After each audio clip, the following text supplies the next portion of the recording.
Hi friends, இன்றைக்கி நம்ம வீட்டில் பிரண்டை துவையல் தான் பண்ண போகிறேன். இந்த பிரண்டையை வந்து எப்படி நம்ம க்ளீன் பண்ணி எடுக்கணும்னு சொல்லி காட்ட போகிறேன். நீங்கள் என்ன பண்ணுவீங்க, பிரண்டையை இப்படி ஒடிச்சு இப்படி நாரெல்லாம் இப்படி எடுப்பீங்க, அப்படி தானே இப்படி எடுத்துகிட்டு இப்படி போடுவீங்க. நம்ம இனிமேல் இப்படி எடுக்க தேவையில்லை. இதுலேயே எல்லாம் நல்ல சத்துக்கள்லாம் நிறையவே இருக்குது.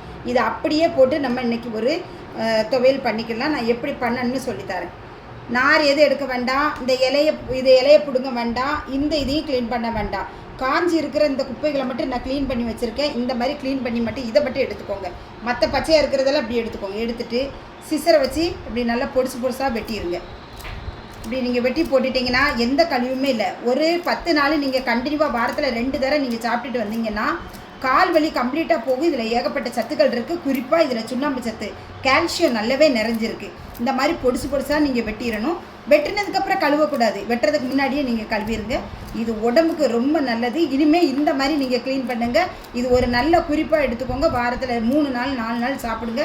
கால் வலி இருக்காமல் போயிடும். பிள்ளைகள் வளர்கிற பிள்ளைகள், வளர்ந்த பிள்ளைகள், வயசானவங்க எல்லாத்துக்கும் ரொம்ப நல்லது. எலும்புக்கு ரொம்பவே நல்லது. நான் பாருங்கள் எப்படி வெட்டி வச்சுருக்கேன்னு பாருங்கள். இந்த மாதிரி நீங்கள் வெட்டி எடுத்து வச்சுக்கிட்டிங்கன்னா ஒரு நார் துவையல் நல்லா அரைச்சி எடுத்து சாப்பிடுங்க. ஒரு நார் கூட வராது. ரொம்ப நல்லது உடம்புக்கு.